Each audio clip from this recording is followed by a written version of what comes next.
So today we're out with the ELB1200 on location. We're starting off in a foresty woodland area, and then we're going to visit another couple of different locations and use different modifiers to see what different effects we can get.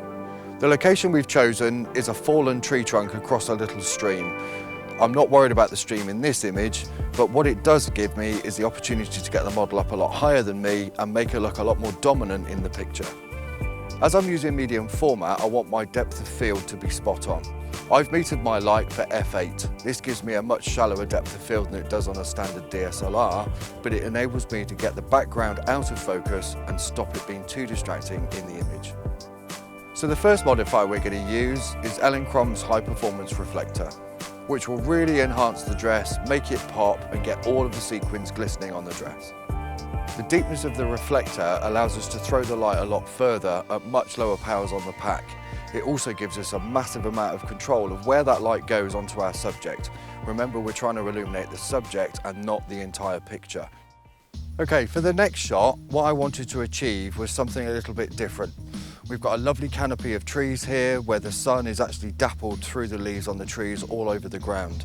To give the impression that the sun is actually stronger and more prominent than it is in these woods, what I'm going to do is add an ELB500 unit back over in the trees, up as high as I can, to give the impression that the sun is coming through those trees. We can use this backlight in two ways. We can use it just as it is, a backlight, to create a nice rim effect like you would see in the sun behind our model. The other option is to actually just catch the head behind the model's head to give some flair, giving the impression that actually the sun was there. It's like having your own portable sun. My key light is still the ELB1200. We've got the big high performance reflector on, and we've feathered it across the model because I don't want too much light spilling onto the trees. I've dropped my shutter speed right the way down to about a 25th of a second, which I can hand hold. The flash is going to freeze the image. This allows me to create a lot more ambient light coming through the trees, but also give me a little bit of flare coming off that back head. The key to shooting with the second head pretending to be the sun is to use a very shallow depth of field. This throws everything in the background out of focus and gives the impression that the sun is actually there. Any greater depth of field will actually put the flash head in focus, therefore ruining the effect. Okay, for the second location today, we're on a beach. We've got really hard, unbroken sunshine, and what I want to do is match that light quality with my modifier. We're using the 70cm deep Octa from Elinchrom, and we've taken both the covers off, so it's going to give me a very hard specular light, but it's also more focused and contrasty due to the depth of the softbox. On the Elinchrom head, what you'll notice is the internal reflector actually maximises the shape of light we can produce with each different modifier that we have. Unlike other manufacturers' systems where the tube is set so far back in the head, any reflector or softbox you put on the front isn't made full potential of. The other thing you'll notice about every Elinchrom head, be it a battery head or a studio head, is where our central umbrella shaft is.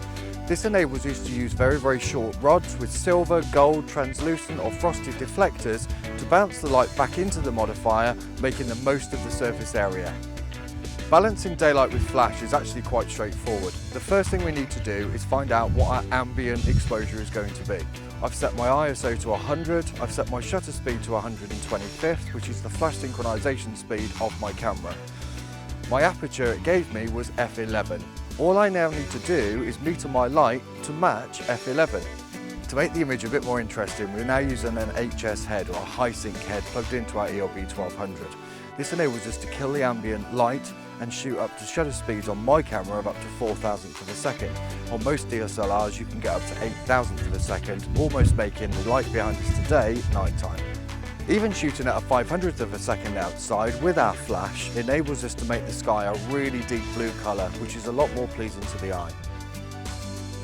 For our third location, it's a lot later in the day. The sun is now behind the clouds and it's now become a lot more diffused and soft. Like we did earlier on the beach, we matched our light quality. I'm going to do exactly the same here with a much bigger softbox that gives us a lovely soft light quality. On the front of my strip softbox, I have a hooded diffuser. This actually sets the front of the softbox back slightly, which gives me a flag on the edges to enable me to control where my light goes in my image.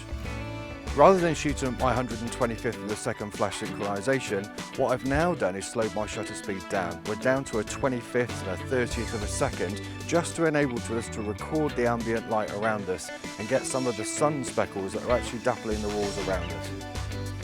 So there you have it, 4 different locations, 3 or 4 different looks with one head. We've used different modifiers going from hard specular light to soft matte light. It gives a real different feel to each picture we've done. I hope you found this video informative. If you need any more information at all, please visit elinchrom.com or your local dealer.